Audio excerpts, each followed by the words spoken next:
दुनिया जोंनि गेजेरजों अबथिरा गोमालांबाय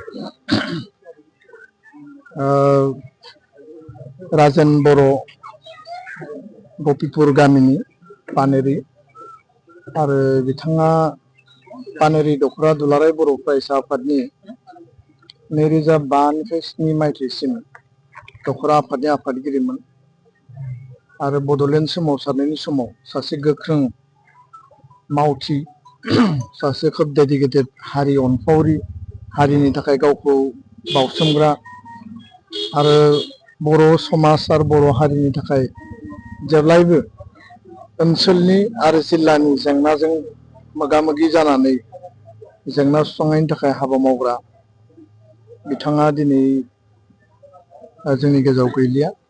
दाख्लै 25 तारिखनि मोनाबिलि 9 बाजियाव दिल्लीयाव थानाय मेक्स हस्पिटालाव बिथाङा मोनसे सार्जारि अपारेशन खालामदोंमोन। बे अपारेशनाव जोंनि मोनदांथियाव जोङो बुंनो सानो जोंनि अबजारभेशनाव बेयो डक्टरनि सार्जिकेल माने सार्जारिनि बेयाव फल्ट बा गिल्टिनि थाखाय बिथाङा अबथिरायै आनटाइमलि सेंग्रा बैसोआवनो बे बुहुमखौ नागार दा बिथांनि दिनै जों जोबथा बिदाय बिथांनि सोरगोआरि जिउमानि आलो गोजोननि थाखाय आरो सोरगोआव जाहाथे जायगा मोनो बेनि थाखाय आफा इसोरनि खाथियाव आरज गाबदों।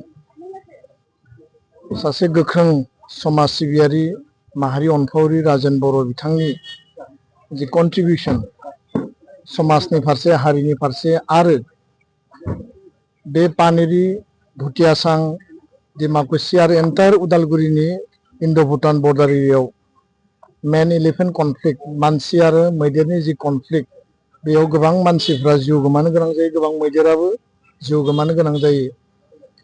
बे एसियानि लार्जेस्ट मोनसे माने कनफ्लिक्ट जन बेखौ गैया खालामनायनि थाखाय बा बिनि बे जेंनाया जाहाथे जोबस्राङो माबादि जोङो मैदेरखौ जिउ रैखा खालामनो हायो मानसिनि जिउखौ बासायनो हायो बिनि थाखाय बिथाङा मैखोम बिफाव लानानै खामानि मावदोंमोन आरो बिथाङा फार्स्ट बिजय कृष्ण हन्दिकै जि मोनसे एवार्ड बे एवार्डखौबो माने वाइल्ड लाइफ कनजारभेशननि थाखाय बिथाङा मोननो हादोंमोन आरो वाइल्ड लाइफ कनजारभेशनाव बिथाङा स्ट्रं मोनसे रल दङमोन। आथिखाल समसिम बिथाङा राजखान्थि दोलो UPPL आव भेरगाव जिल्लानि आफादगिरि महरै खामानि मावदोंमोन। जों मालाबाबो सानाखैमोन बिथाङा जोंनि गेजेरनिफ्राय गोमालांगोन। दाख्लै 16 तारिखआव जोंनि दुलाराय बर' फरायसा आफादनि कनफारेन्स जोबखांनायनि उनाव मोनाबिलि 9 रिंगायाव बिथाङा आं जेब्ला न' फारसे फैयो बिथाङा आंनो फन हरदों टेलिफनिक आरो बिथांजों थाफाग्राबो रायज्लायदों। राजेन बर' बिथाङा बुंदोंमोन जे आङो दिल्लीयाव सार्जारि खालामनो फैदों, अपारेशननि थाखाय फैदों। आं सप्ता खनसे उनावनो आङो माने मोजां जाफिनगोन बा आंनि देहाया स्टेबल जागोन आरो थांनानै ओनसोलनि हारिनि आरो समाजनि थाखाय आं खामानि गोख्रोङै मावफिनगोन।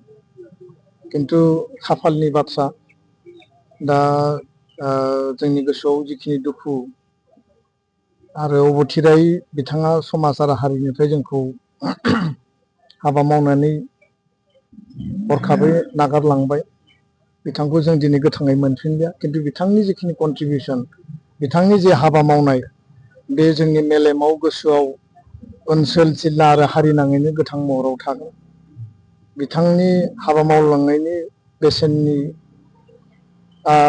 लामा हान्थिनानै इयुनाव ज'है जों खौसे मा हाबा मावलांनो हायो बिथांनि मेम'रियाव थारैनो जों बयबो लोगो नांनानै साननांगोन आरो हाबाफारि लानांगोन आं बेखौसो बुंनो सानो।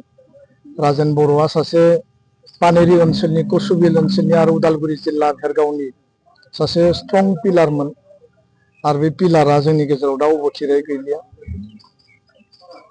जों जेसेबां दुखु खालामब्लाबो बिथांखौ जों मोनफिननाय नंलिया, खिन्थु बिथांनि मेम'रिखौ लानानै जों अराय हारिनि थाखाय हाबा मावलांगोन आरो बिथांनि जिखिनि थांना थानाय समाव कन्ट्रिबिउसन बे ओरैनो थांनाय नङा।